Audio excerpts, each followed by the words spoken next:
সিলেটে ফের বাড়ছে নদ নদীর পানি বৃদ্ধি, বন্যার আশঙ্কা। সিলেটে ফের বাড়ছে নদ নদীর পানি, এতে বন্যার আশঙ্কা রয়েছে। ইতিমধ্যে কয়েকটি উপজেলায় ফের বন্যা পরিস্থিতি দেখা দিয়েছে। সিলেট থানা বর্ষণ উজান থেকে নেমে আসা পাহাড়ি ঢলে এমন পরিস্থিতি সৃষ্টি হচ্ছে। জানা গেছে আজই রবিবার পর্যন্ত সিলেট কোম্পানিগঞ্জ, গোয়েনঘাট, কানাইঘাট, উসমানীগঞ্জ উপজেলা নিম্ন প্লাবিত নতুন করে তলিয়ে যাচ্ছে।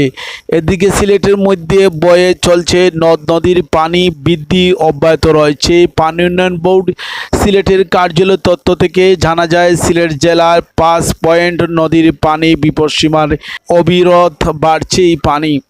আজ রোববার 16 জুলাই দুপুর 12টায় তথ্য অনুযায়ী সুরমা নদী কানাইঘাট পয়েন্টে পানির বিপদসীমার নিচে 13.71 সেন্টিমিটার ওপর দিয়ে অতিবাহিত হচ্ছে।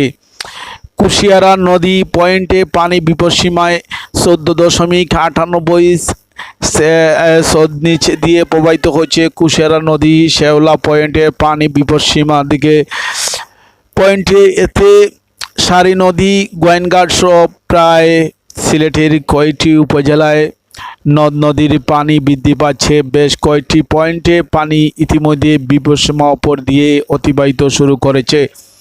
সিলেটে 24 ঘন্টায় 6টা থেকে 6টা পর্যন্ত আবহাওয়ায় 66.5 মিলিমিটার বৃষ্টিপাত রেকর্ড করা হয়েছে। তবে সিলেটে আবারও ফের বাড়তে পারে, নদ নদীর পানি বাড়ছে, বন্যার আশঙ্কা রয়েছে। যেভাবে আজও সিলেটে সকাল থেকে থেমে থেমে বৃষ্টি হচ্ছে, সিলেট ফের নদ নদীর পানি, এতে বন্যার আশঙ্কা রয়েছে। ইতিমধ্যে কয়েকটি উপজেলায় ফের বন্যা পরিস্থিতি দেখা দিয়েছে। সিলেটে টানা বৃষ্টি, অবিরাম বৃষ্টি আর উজান থেকে নেমে ডলের কারণে এমন পরিস্থিতি সৃষ্টি হচ্ছে।